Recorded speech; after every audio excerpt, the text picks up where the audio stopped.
अस्सलाम वालेकुम पाक व्यूअर्स, मेरा नाम है सुनील मांझी। मैं पाक व्हील्स वीकली के एक और एपिसोड के साथ आपकी खिदमत में हाजिर हूँ। वीकली की सबसे पहली न्यूज़ जो है ऑटो शोज़ को लेके है। ऑटो शोज़ जो है वो बड़े अरसे से नहीं हो रहे थे, 2 साल के बाद हो रहे हैं और इमाम की जो इंथुजियाज़म है बहुत ज़्यादा है। अभी हम लोग जो पिछले दिनों में ऑटो शोज़ करके आए हैं, जिसमें सियालकोट, फैसलाबाद, पेशावर तीनों शहर शामिल हैं और बड़ा बेहतरीन रिस्पॉन्स रहा। बहुत अच्छा लगा आप सब लोगों से वहाँ मिल के। अवाम की बहुत ज़्यादा तादाद वहाँ पर आई थी और लोगों ने इस इवेंट को बहुत ज़्यादा इंजॉय किया। अनफॉर्चुनेटली हमारे मुल्क में कुछ ऐसे हालात होते रहते हैं, कोई इलाकई हालात ऐसे होते हैं कभी कि हमें ऑटो शो जो है वो पोस्टपोन भी करने पड़े हैं, जिसमें इस्लामाबाद का ऑटो शो है और अब लाहौर का ऑटो शो भी शामिल है। और आवाम के अंदर शदीद गम व गुस्से की जो है ना लहर होती है मेरे लिए कि जी आपने ये पोस्टपोन कर दिया। जितना आपको हमसे मिलने का शौक़ होता है या इस ऑटो शो पे आने का शौक़ होता है, उससे ज़्यादा हमें होता है। तो इंशाल्लाह ताला जनवरी की कोई डेट निकालेंगे और उस पर लाहौर का जो ऑटो शो है वो होगा। तो वो पोस्टपोन हुआ है, कैंसिल नहीं हुआ। बड़े ने हाँ, अच्छी प्राइस चाहिए हाँ भाई। तो अभी पाक व्हील्स पे ऐड लगाओ और गाड़ी बेचो बेस्ट प्राइस पे। अब आने वाला अगला शो जो है वो कराची का है। कराची का जो ऑटो शो है ये 25 दिसंबर को होगा। कराची में पोर्ट ग्रैंड जो है वहाँ पे होता है हर साल हमारा शो। इस दफ़ा भी वेन्यू सेम है और काफ़ी लोगों का एतराज़ होता है कि जी वेन्यू के बाहर बहुत ज़्यादा रश होता है। ये तमाम ऑटो शोज़ पे ही होता है बिकॉज आवाम इतनी ज़्यादा आती हैं तो एकदम रश होना जो है वो जो है ना अनअवॉइडेबल है। हम उसको बेहतर कैसे कर सकते हैं with better management of time. अब होता ये कि हर बंदा जो है ना ऑटो शो वाले दिन वो उसको लेट याद आती है, दोपहर को 12-1-2 बजे के बाद उठता है और शाम 2 से लेके 5 बजे तक जो है ना ट्रैफिक चौक हो जाती है। सो मैं आप लोगों को ये कहूँगा कि जो लोग कराची में हैं अपनी गाड़ियाँ पहले ऑटो शो के लिए रजिस्टर करा लें। रजिस्टर कराने के लिए फॉर्म का लिंक मैं साथ लगा दूंगा। जो गाड़ी अप्रूव्ड होगी वही ऑटो शो के अंदर डिस्प्ले के लिए खड़ी हो सकती है। और हम कोशिश ये करेंगे कि इस दफ़ा जो डिस्प्ले वाली गाड़ियाँ वो एक दिन पहले खड़ी कर दें ताकि जो लोगों को परेशानी का सामना ना हो। तो अगर आप भी अपनी गाड़ी जो है ऑटो शो के लिए रजिस्टर कराना चाहते हैं तो नीचे लगे हुए लिंक के ऊपर क्लिक करके ऑटो शो के लिए गाड़ी को रजिस्टर कर सकते हैं। एक फन फील्ड फैमिली इवेंट होगा, सुबह तकरीबन 9 बजे से लेकर रात 10 बजे तक का इवेंट होगा जिसमें म्यूजिकल नाइट भी है और बहुत सी ऐसी चीज़ें हैं जो कि फैमिलीज़ के लिए एक बड़ी अच्छी इंटरटेनमेंट साबित हो सकती हैं। तो अगर आप कराची, हैदराबाद या इसके करीब इलाकों में हैं और ऑटो शो को एंजॉय करना चाहते हैं तो प्लीज़ मार्क योर कैलेंडर, 25 दिसंबर को इंशाल्लाह आप लोगों से कराची में मुलाकात होगी। लेटेस्ट लास्ट वीक जो एक नई डेवलपमेंट हुई है जो कि काफ़ी अरसे से काफ़ी लोगों को जो है ना इस बारे में परेशानी थी, मुझे मेरे समेत, और हम लोगों ने इसके ऊपर एक वीडियो भी की थी कि क्या एमजी पाकिस्तान में लोकल प्रोडक्शन का लाइसेंस हासिल कर पाएगा। और हम लोगों ने इनका एक प्लांट टूर भी किया था। अगर आप उसको देखना चाहते हैं तो यहाँ पे पॉपअप बैनर पे क्लिक करके आप उस वीडियो को देख सकते हैं। सो फाइनली एमजी को लोकल प्रोडक्शन का जो है लाइसेंस मिल गया है। हाँ जी, एमजी जो है उसकी एचएस और जेडएस 2 वेरिएंट पाकिस्तान में लॉन्च किए गए थे और एमजी एचएस जो है मेरा ख्याल है वो एक ऐसा प्रोडक्ट है जो कि बहुत ज़्यादा उन्होंने मार्केट में सेल भी किया। तकरीबन 12,000 के करीब यूनिट थे, बट वो सारे सीबीयू यानी कंप्लीटली बिल्ड यूनिट और इम्पोर्टेड यूनिट थे। अब उसके सीकेडी यानी कम्प्लीटली नॉकडाउन यानी मेड इन पाकिस्तान यूनिट जो है ना उसको लॉन्च किया गया है। 12 दिसंबर को उसका लॉन्च हुआ था और इस दफ़ा उसको एमजी एसेंस का नाम दिया गया है। इससे पहले ट्रॉफी एडिशन एमजी जो है आई थी जो कि इंपोर्टेड थी, उससे पहले नॉर्मल एमजी थी, फिर उसको ट्रॉफी कहा गया था। लोकल आने वाली जो गाड़ी है उसको एसेंस का नाम दिया गया है। उसका वॉक अराउंड भी हमारे चैनल के ऊपर लाइव अगर आप देखना चाहते हैं तो फिर पॉपअप बैनर पे क्लिक करके देख सकते हैं। इसकी जो प्राइस है उन्होंने लिखा है वो 6899 तकरीबन 69 लाख रुपीज़ है और उसके ऊपर आपका जो है वो डलेगा विद होल्डिंग टैक्स, डिपेंडिंग आप फाइलर हैं कि नॉन फाइलर हैं, और फ्रेट डलेगा आपके शहर का। तो अगर आप ऑन रोड प्राइस जानना चाहते हैं तो पाक व्हील्स के न्यू कार सेक्शन पे जाएं, वहाँ पे ऑन रोड प्राइस कैलकुलेटर हम लोगों ने आप लोगों के लिए बना दिया है। उस पर क्लिक करके किसी भी गाड़ी की आप ऑन रोड प्राइस देख सकते हैं कि with tax, with holding tax समेत और रजिस्ट्रेशन समेत आपको कितने की पड़ेगी। तो एक तो ये हो गया कि वो 69 लाख रुपीज़ की लॉन्च की है। उसके अंदर 3 बेसिक डिफरेंसेस हैं जो कि मेरे ख्याल से तीनों बेहतरियाँ की गई हैं, क्योंकि मैंने जब उसका रिव्यू किया था पहले सीबीयू का तो मैंने आपको बताया था कि इसमें एक एमरजेंसी ब्रेकिंग है जो कि बहुत अनोइंग है, वो निकाल दी गई है। एक उसके अंदर स्पीड डिटेक्टर था जो कि सामने आपको डिटेक्ट करके बताता था कि बोर्ड के ऊपर स्पीड जो है क्या अलाउड स्पीड है, आप उसको एक्सीड करें या नहीं करें, और वो भी मेरा ख्याल है उसमें जो है ना वो मसला था वो एलटीवी एचटीवी दोनों उठा लेता था, तो वो एक डिसेबल किया गया। तीसरी चीज़ लोगों ने फीडबैक दी थी कि जी लोकल मैप्स उसमें इनेबल नहीं थे, तो लोकल मैप इनेबल कर दिए गए हैं। ये 3 डिफरेंसेस हैं जो कि ऑन द बुक उन्होंने दिए हैं। हम इंशाल्लाह ताला आप लोगों के लिए जल्द उसका रिव्यू भी लेके आएंगे, एक्सपर्ट रिव्यू, और आपको बताएंगे कि हमारा उसके बारे में क्या टेक है, व्हाट आर द डिफरेंसेस, मतलब आप बिल्ड क्वालिटी में कोई डिफरेंस है, एफिशिएंसी में कोई डिफरेंस है सीबीयू वर्सेस सीकेडी का। तो ये न्यूज़ जो है एमजी की तरफ से थी।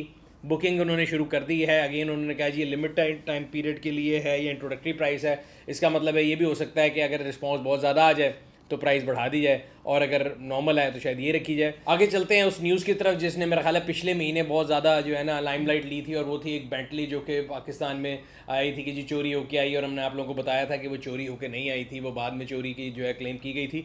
और अब जो फैक्ट सामने आ रहे हैं उसके मुताबिक मुझे ये लगता है, और जो मैंने आपको पहले भी ये कहा था, कि जो एम्बेसी थी वो इसके मैल प्रैक्टिसेस में ज़रूर इन्वॉल्व रही है कहीं ना कहीं, एक तो ये गाड़ी पहले जब आई थी तब चोरी की नहीं थी। अब कलेक्ट्रेट कस्टम के जो एजुकेशन ब्रांच है उन्होंने फ़ाइन जो है ना लागू किया है, जो कल्प्रेट उन्होंने उनके मुताबिक हैं, जिन्होंने इस गाड़ी को बेसिकली क्लियर भी कराया था, बेचा भी था, और उनको तकरीबन 15 करोड़ रुपए का फ़ाइन किया गया। और एक जो मेरे ख्याल से एक बड़ा इंपॉर्टेंट फैक्ट है जो कि आप कहते हैं ना कि एक आई ओपनिंग फैक्ट है, वो ये है कि वो साहब जो हैं उनके बारे में पहले भी ये गाड़ी को पकड़ने की कोशिश की गई, बल्कि रोका गया, तो एम्बेसी ने रिटर्नली लेके गया कि जी ये हमारी गाड़ियों की जो है टेक केयर भी करते हैं, ज़िम्मेदार भी हैं, इंपोर्ट भी करते हैं, तो इनकी हवाले गाड़ी कर दी जाए। इसका मतलब ये है कि वो तमाम लोग जो कि पाकिस्तान के कस्टम्स के ऊपर या पाकिस्तानी जो इदारों के ऊपर जो है कीचड़ उछाल रहे थे कि जी उनकी गलती है और वो इसमें इन्वॉल्व हैं, तो मेरा ख्याल है ये चीज़ें तो बड़े बिल्कुल क्लियर हो चुकी हैं कि इसमें कस्टम का या पाकिस्तान के किसी भी इदारे का कोई जो नेग्लिजेंस नहीं थी। और जो भी अगर ये देखा जाए ना, जो कहते हैं ना, अगर मैल प्रैक्टिसेस थी तो वो जो एम्बेसडर साहब थे उनकी और इनकी जो ये साहब हैं जिनके ऊपर 15 करोड़ रुपए फ़ाइन किया गया है, उनकी मिली भगत से जो है ना ये चीज़ फाइनल हुई थी। इस लिहाज से मेरे ख्याल से ये चीज़ विद टाइम क्लियर होती जा रही है। अब इस गाड़ी का फेट क्या होगा, इस गाड़ी को ऑक्शन किया जाएगा या आने वाले दिनों में इसके बारे में क्या पता लगेगा, हम आपको ज़रूर बताएंगे। अभी तक मेरी इतलात यही है कि ये गाड़ी कहीं वापस नहीं जाएगी, बल्कि इसको पाकिस्तान में ही ऑक्शन किया जाएगा। जो ही हमारे पास इसके बारे में कोई डिटेल आएगी हम आपसे ज़रूर शेयर करेंगे। अगला व्लॉग जो मैं पढ़ा था कि गाड़ियों की सेल इंक्रीज़ हुई है जी 36% नवंबर में एज़ कम्पेयर टू अक्टूबर। अच्छा, ये पामा की रिपोर्ट आती है जिसमें वो मंथली फिगर जो है रिलीज़ करते हैं, तो मेरा नहीं ख्याल ही कोई बहुत खुशाइंद बात है या कोई बड़ी खुशी की बात है। ऐसा है कि अगर आप अपने आप को खुश रखना चाहें तो आप कह लें कि जो ऊपर चली गई, असल में ऊपर शूपर कोई नहीं गई, और ये सिर्फ नंबर्स की एक जागन है। ये आज जो गाड़ी बिक रही है या आज जो गाड़ी मार्केट में आ रही है वो आज बुक नहीं हुई थी, वो आज से 4 या 5 महीने बुक हुई थी। और मैं हमेशा ये आपको बताता हूँ कि अब नई प्राइसेस के ऊपर गाड़ियों की बुकिंग के हालात ये हैं कि हमने आपको पिछले 1-2 वीकली में बताया था कि 1, 2, 3 कंपनी ऐसी हैं जो कह रही हैं कि जी आप जो लेटेस्ट प्राइस है उस पर गाड़ी की पेमेंट दें और महीने के अंदर गाड़ी ले लें। तो ये जो एक था ना सप्लाई डिमांड का गैप कि जी एक्सेस डिमांड है और गाड़ियों की डिमांड इतनी है कि 8-8 महीने पूरी नहीं हो रही, वो जो बबल है वो ख़त्म हो चुका है। मैंने आपको पहले भी बताया था कि मेरे मुताबिक मेरी इन्फॉर्मेशन ये कहती है या मेरी फहम ये कहती है कि 2023 जो है मार्केट में प्रीमियम का नहीं बल्कि ऑफ का साल होगा। जहाँ पहले ऑन देते थे वहाँ ऑफ देना पड़ेगा। अभी भी मार्केट में बहुत सी गाड़ियाँ ऐसी मौजूद हैं जो कि अपनी करंट बुकिंग प्राइस से नीचे मिल रही हैं। अगली सजेशन ये कि गवर्नमेंट जो है सोच रही है कि एक जो है ना स्पेशल फ्यूल बाइक्स के लिए निकालने का। मेरे ख्याल से एक अच्छी सोच है, बिकॉज बाइक्स के लिए वो ग्रेड ऑफ फ्यूल नहीं रिक्वायर्ड होता जो कि गाड़ियों के लिए रिक्वायर्ड है। और आप अगेन अगर सब्सिडी देना चाहते हैं तो ज़रूरी नहीं कि आप अक्रॉस द बोर्ड दें कि एक लैंड क्रूजर वाला एक फरारी वाले को भी आप उतने का पेट्रोल दें जितने का मोटरसाइकिल वाले को देते हैं, जो कि अभी इस मुल्क में हो रहा है, जो कि मेरे ख्याल से गरीब आदमी के साथ जाती है। Because every litre of petrol के ऊपर जो लेवी है, जो टैक्स है, जो GST है, वो एक लैंड क्रूज़र वाला, एक फरारी वाला, एक बेंटली वाला भी उतना दे रहा है और एक मोटरसाइकिल जो 70 वाला है वो भी उतना ही टैक्स दे रहा है। तो ये बराबरी नहीं है, बिकॉज ये एबिलिटी टू पे के लिहाज से गलत है।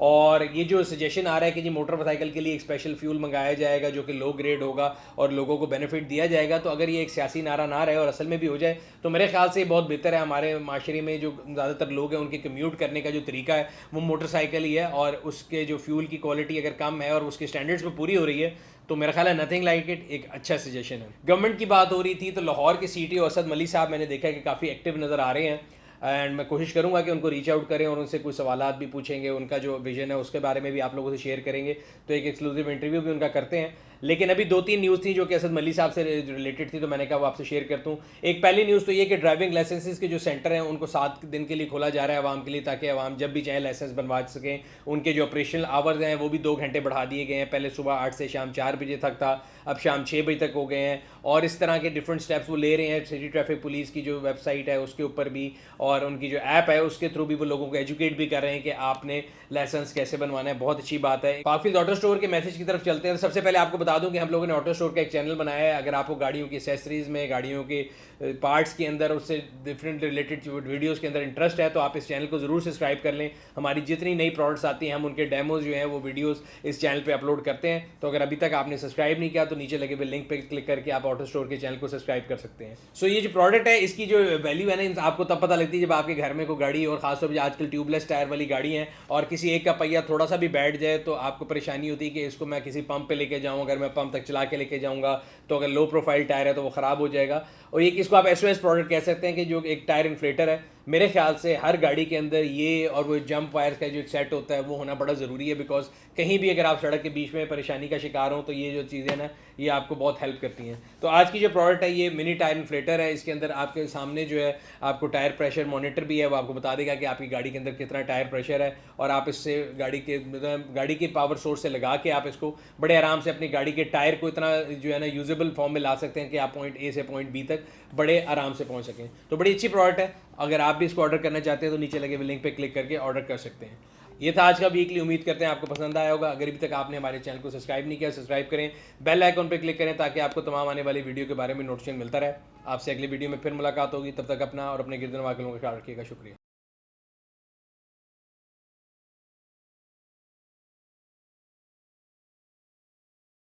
Gotta get in, only on Bangui.